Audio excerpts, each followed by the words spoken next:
Good morning, everybody.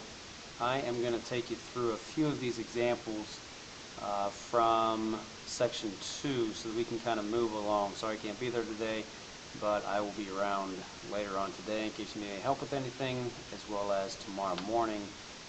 Don't forget to check the Facebook page as well.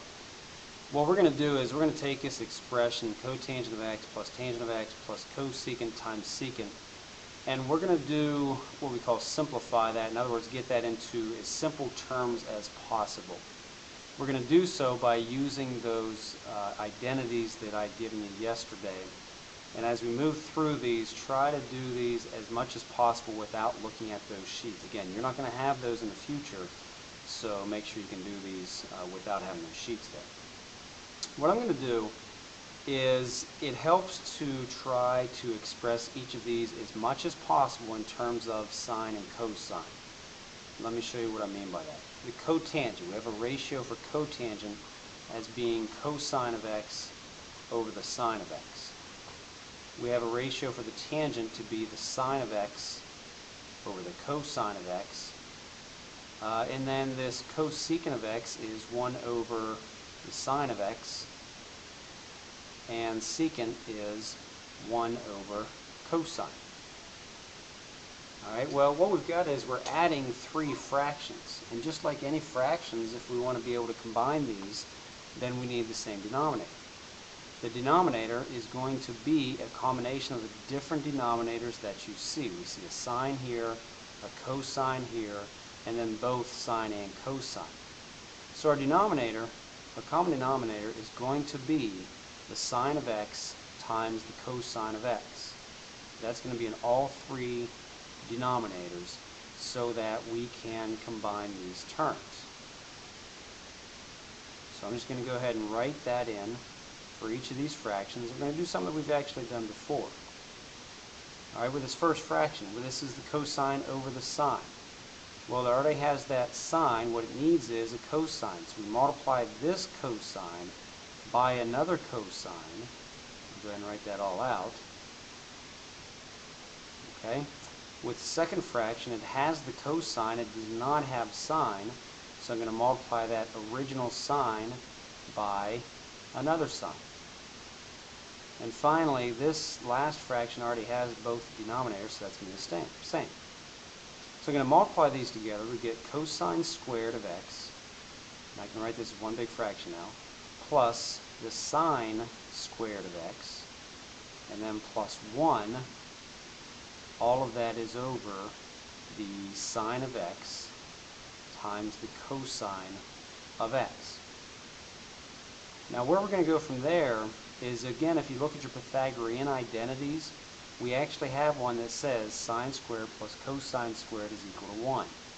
So right here, I'll do this in green, just going to put parentheses around it, right there is actually equal to 1. That's an identity. Cosine squared plus sine squared is equal to 1.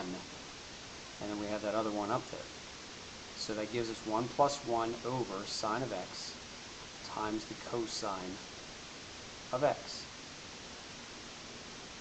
Alright, now take the 1 plus 1, obviously that is 2. So we have 2 over the sine of x times the cosine of x. And we actually could just leave that as our answer. Now the other thing we actually could do is, since you have that over the sine of x and the cosine of x, well, if you recall, looking at your identities, the cosecant is actually equal to 1 over sine. Alright, and the secant is actually equal to 1 over cosine. But, we don't have to be too concerned with that. We actually can just leave this as it is. So that is our answer right there. That is simplified because that's more simple than all this. The next thing we can do is, don't get frightened by this, but what we call trig proofs. And by proofs, right here is what we're going to do. We're going to prove that this side, right here, is equal to this side. And how I'm going to do this, take a similar approach to what I did with that first example. I'm going to try to express everything on the left-hand side in terms of sine and cosine. Everything on the right, I'm just going to keep that as it is. So this cosecant squared, well, cosecant squared is the same as, cosecant is 1 over sine, so cosecant squared will be 1 over sine squared minus 1 over the cotangent is actually cosine of x over the sine of x. Now what I'm trying to do is show that this is all going to equal the cotangent of x. So I'm going to keep going. Up here in the numerator, I'm going to combine these two fractions. All right. In order to do that, I need the same denominator. Well, there's 1 over 1. That's the same as, my denominator would be sine squared. So that's the same as sine squared over sine squared. So what I get up there is 1 minus sine squared of x over sine squared of x. And all that is going to be over this cosine of x over the sine of x. Okay? Now, let's look at something. First of all, here we have a sine squared of x. Down here we have a sine of x. Okay?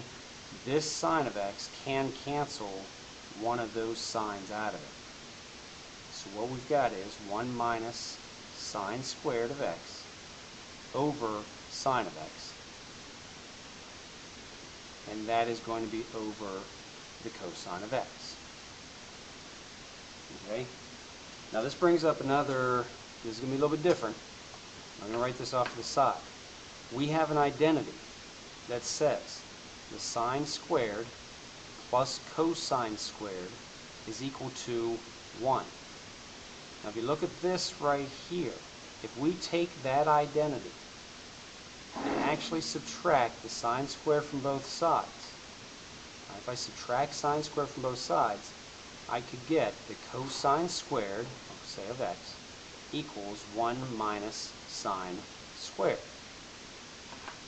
So this 1 minus sine squared right here is actually equal to cosine squared.